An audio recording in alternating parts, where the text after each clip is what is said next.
internautes yu bëri bëgg nañ ci am sa analyse. mooy la relation Sonko ak Diomaye. sëñ Saliou. relation Sonko ak Diomaye lan moo xew parce que tey on a comme l'impression. il y a une opposition interne. bi commencé jug ci ñoo xamante ni ñoo bokkoon benn bëgg-bëgg. benn mbëbët. mais une fois au pouvoir. mu mel ni léegi dafa am ñaari yoon. Sonko mi ngi bëgg yëf yi dëppoog li nga xamante ni moom lañ jaay sénégalais yi.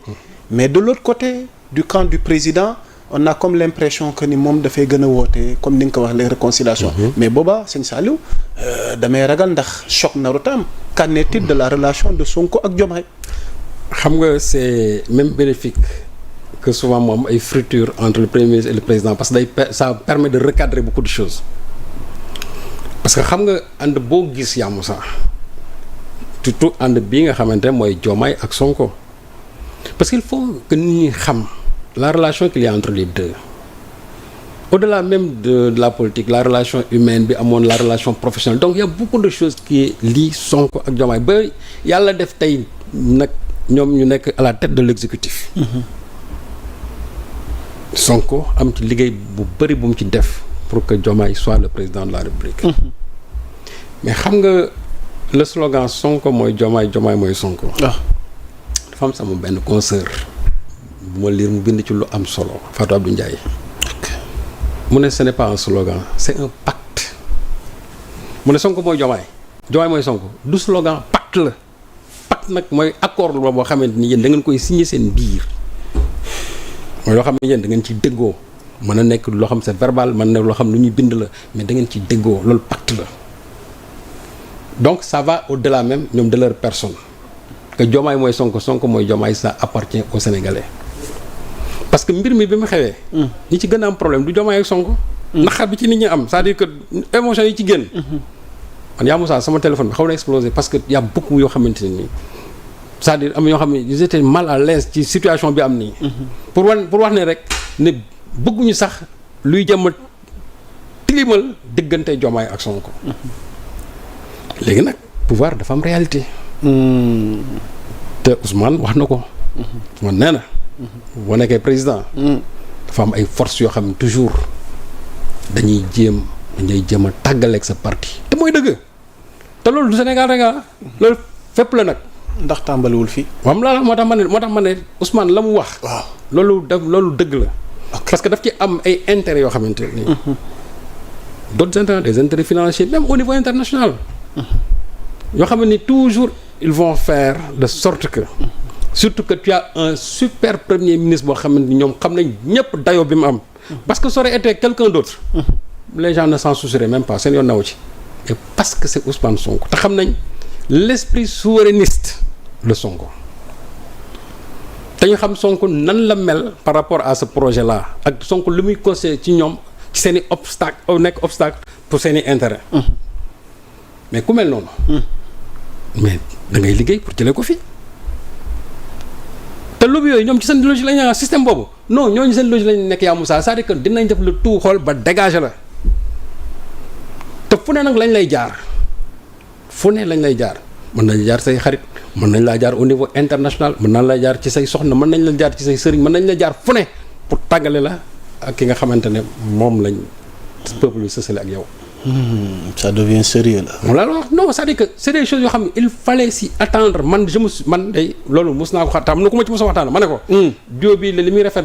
attendez-vous à ce que les gens vont se battre. xam la nit ñi dinañ xeex pour tàggale leen ça peut être même au sein de leur parti même au sein de leur parti mën na sax loolu mën na faa am te je ne l'exclus pas. clan yi tàmbali na de. non même gis nga au niveau international. te loolu lu ma xam la. loolu nag du lu ñuy wax ci penc mi premier ministre mënu ko wax même au niveau international am na ci pays boo xam il s'est beaucoup activé pour séparer Diomaye ak Sonko. déedéet sëñ Sall. billaay laa wax. un pays à l'international pays laa la wax pays qui s'est activé. beaucoup un pays qui s'est beaucoup activé pour tàggale Diomaye ak Sonko. billaay yàlla mën na seede li may wax. à quelle fin. xam nga non à quelle fin mooy li Sonko waxoon c'est-à-dire que si Sonko est dégagé Diomaye maintenant est à découvert c'est-à-dire que ñoom ils vont le manœuvrer comme ils veulent. boobaa le mythe va tomber. waaw c'est en fait ce qu'ils veulent. parce que ñoom seen i intérêt c'est pas l'intérêt des Sénégalais. ñun suñu intérêt mooy que Sonko ak Diomaye fasse toujours bloc pour la réussite du projet mais ñee ñoom seen yoon newul ci projet xam nga lu ñu bëgg mooy ñoom seen i business nay dox ci réew mi ñoom nañ mën a téye président yi di la manœuvrer moo tax loolu Sonko doon wax ne une fois nga ñëw au pouvoir dañ la naan woy yow tu es le président tu transcendes les partis et cetera nangam ak nangam ak nangam xam nga loolu option la ci peut-être yenn pays yi mais ñun dans nos pays là c'est pas encore une option parce que boo demoon tey xam nga souvent da ngay dégg sax ñu naan l'exemple de la woy Chine c'est une république totalitaire waaw Chine c'est une république totalitaire mais terewul ils ont un système politique boo xam ne qui leur permet ñoom de maintenir leur pays dans la stabilité et aussi faire aujourd'hui de la Chine un pays de développement un pays très développé daf ñu tëj ñun moom laa wax c'est-à-dire que léegi waaw loolu nag waaw su fekkee ne da nga am parti boo xamante ne nii moo la tàggat nga nekk ci am ci ay responsabilités parti boobu permettre leen tey ngeen xeex ba am la confiance populaire ngeen dem jël réew mi parti boobu en aucune façon waroo ko sori en aucune façon parti boobu waroo ko sori et décision bu nga xamante ne et la Sonko laa di yenn décision majeure yi parce que boo koy dee jël aussi c'est-à-dire que parti bi daf ci am solo parce que parti bi yow li ngay doxal jàppal na ci parti bi la jógee donc parti boobu ña fa nekk la nga xam ne moom lañ am ci xam-xam war ngay mën a toog ak ñoom ñu la ci jox ñoom seen xel ak seen xalaat yow nag tu es le président de la République soo demee nag à un niveau supérieur c'est à toi de prendre la bonne décision d'ailleurs boo demoon par exemple fu mel ni Chine tey xam nañu la dañ naan le parti décide l'exécutif exécute. oh c'est un parti. waaw parti état femme. waaw mu ngoog mais xam nga nit ñi dañuy fusionné naan parti état wooy ab régime totalitaire. waaw noo gisee loolu. parti état régime totalitaire. non xam nga est-ce que Sénégal. war nañu mën a amal parti mais régime totalitaire c'est pas un régime dictatorial.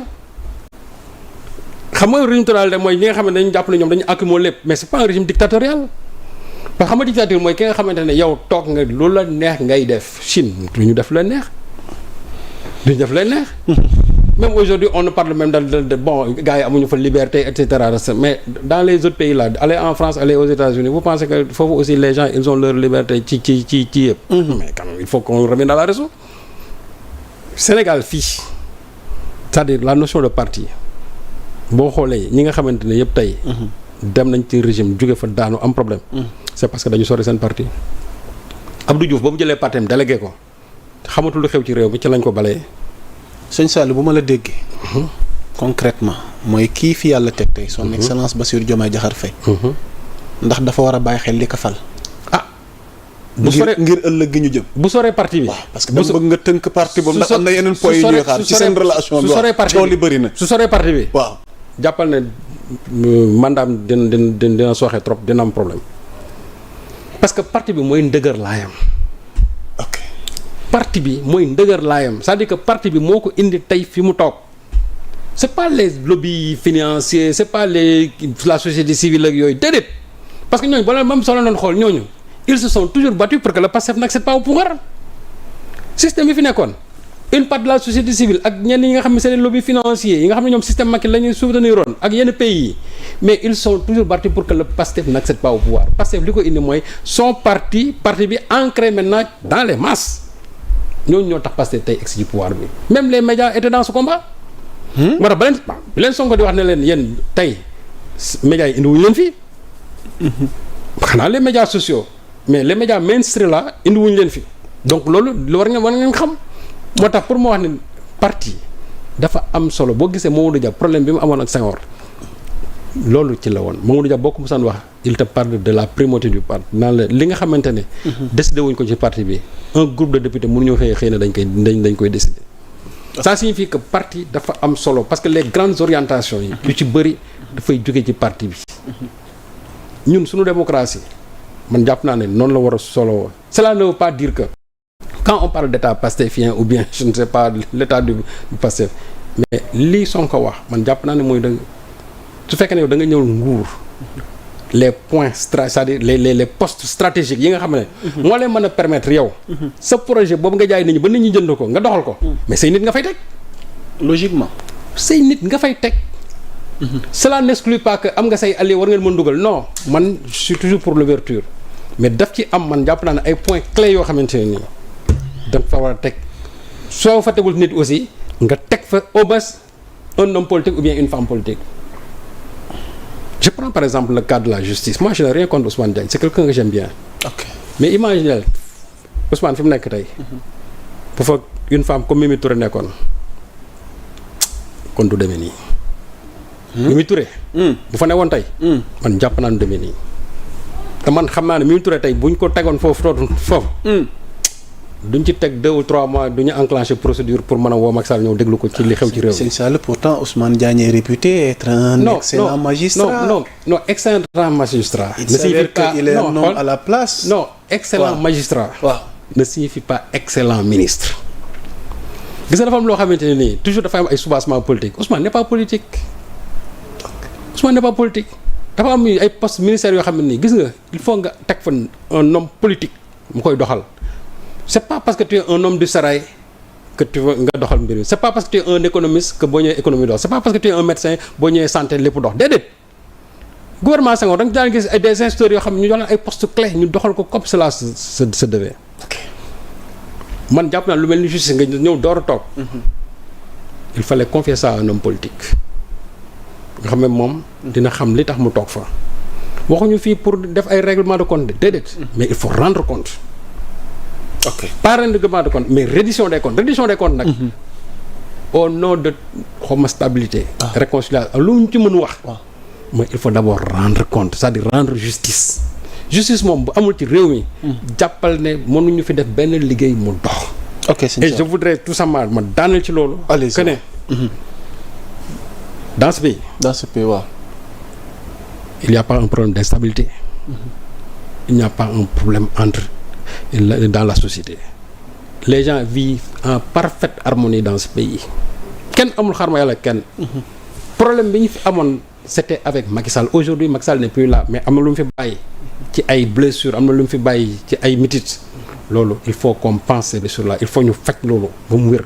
parce que bu ñu ko fajul toujours góom bi dafay nekk te chaque fois boo tourné nga gis góom bi sa xol day gaaw day gën a jeex te bu yàggee docteur bi nga xam ne moom lañ indil. nga gis ne docteur boobu yow sa jàngoro jooju mi ngi koy négliger. bu subaa boo deful ndànk métit ba nga doon ba la nga amoon comme ressentiment ba métit dal sa kaw boo deful ndànk dina ko tourner yow teg ko ci yow mi nga xam ne yow docteur bi yow yaa ko waroon fajal te docteur boobu mooy le président de la république. donc pour dire Sonko mooy Diomaye mooy Sonko boobu. waaw nañ ci bàyyi xel man jàpp naa ne. ndax dinañ sauver pacte bi. waaw non dinañ ko sauver sax. xam nga lu tax waaw xam nga parce que ñoom ils sont conscients. li tax ñu bàyyi leen fii te li xew fan yi booy coow li bëri. pour man dafay gën a ressouder les liens entre le premier ministre et le président de la République mais c'est normal Yamou Sarr que dans la marche d'une république que ñu dem Sonko Diomaye qu'il y ait des problèmes entre eux mais problème samay il faut chercher les solutions parce que nit ñi duñ leen ci bàyyi su fekkee ne mooy nañu ñëw rek gaa yëpp mais nit ñi duñ leen ci bàyyi guddeeg bëccëg les gens vont manœuvrer pour tàggal leen la preuve bi ñuy def avant ñu def gouvernement bi combien de gens sont levés ici pour dire non Sonko place mooy assemblée nationale les Alioune Tine les kii ñu bëri tréwusé nañ loolu ne non Sonko bu nee ci gouvernement day jeune Diomaye na dem fële ñooñu déjà ñoom prévoiroon nañ seen plan parce que xam nañ ne le poste stratégique bu mën a protéger président bi c'est le poste de premier ministre et le président Diomaye devait être le président le plus heureux du monde parce que am un premier ministre comme Sonko muy def liggéey bi muy def te di ko def sous l'autorité même de ce même président non Diomaye doit être le président le plus heureux du monde te man de li ma koy ñaan mooy waaw qu'il évite lobby yi nga xamante ne ñooy jëm toujours pour tàggale ko parce que moom Sonko c'était bien avant démb sax lobby yooyu ñu ngi fii ils seront toujours ici toujours ils seront là ces pays-là yi nga xamante ne ils œuvrent pour la séparation entre les deux ces pays-là et aussi ñoom c'est pour sauver toujours leurs intérêts qu'ils ont dans ce pays parce que ñoom jàpp nañ ne lépp lu leen xañ ci réew mi Sonko moo leen ko xañ donc il ne parle jamais du président Diomaye ñoom dañ jàpp ne lu fi xew Sonko leen ko xañ donc comme que Sonko c'est l'homme à battre mais il faut l'abattre c'est-à-dire par tous les moyens mais foofu dogguma la balaa ngay daaneel il y a eu donc rumandaat nañ une réunion secrète entre Sonko ak Diomaye pour jéem a arrondir les angles ndax il faut que ñoom ñaar ñu toog ndax waruñu réeroo par rapport à cette réunion secrète ndax solution génn fa vraiment pour que ñu bañ a mayeti yow li ngay ragal mu nar a am. xam nga man jàpp naa ne sax réunion boobu ñu wax na. waaw réunion bi waaw. jàpp naa ne sax c'est pas une réunion de réconciliation. ah bon. waaw pour man non peut-être que dañ doon toog a waxtaanal seen biir rek pour wan gars yi ne dara xew fii mais ñoom ñaar. waaw mais climat réunion bi ndax. moom laa saa que Sonko ak Diomaye. ñoom ñaar. ils se parlent chaque jour même bu ñu gisantewul. ah bon. chaque jour que Dieu fait ils se parlent chaque jour. ils se parlent chaque jour. ils parlent du pays chaque jour. bu ñu gisantewul nii Sonko bu demul gis Diomaye wala ñoom ñu dajee. fenn ma ne chaque jour moo tax ma ne. nit ñi buñ sax ñu war dañuy wax taxamuñu. ok. Diomaye ak Sonko li ñu mën la chaque jour ils se parlent parce que xam nañ ne ñoom lañ teg ci dëkk bi ñi nga xam ne ñoom lañ jox dëkk bi. waaw mais il faut chaque jour ñu xool waxtaan dëkk bi c'est-à-dire lan mooy xew ci dëkk bi. ils se parlent chaque jour yaa Moussa loolu man maa la ko wax. jërëjëf. waaw tous ces gens là yu naan nii way Sonko ak Diomaye nii ku la ko wax waxul dëgg man maa la wax ne chaque jour Diomaye et Sonko se parlent chaque jour nag. qu'il soit dans ce pays kii bu demee à l'extérieur kii ñu nekk fii ci dëkk bi nii bu ñu dajewul conseil des ministres wala ñu dajewul ci beneen ndaje ci beneen rencontre. ma ne la chaque jour il se parle. waaw góor. ok te nag du wax ay Diomaye na nga def Sonko sawa naka mbir yi kii déedéet il se parle c'est-à-dire il parle du pays. jërëjëf. loolu moom na ko nit ñi xam et que les gens soient sereins pour wan la ne Diomaye mooy Sonko boobu c'est une réalité du wax. ok waaw da nga may prox ndollu nag parce que. am na leneen loo xamante ni tamit ñu ngi koy waxtaanee di ko njort fan yi ñu jëm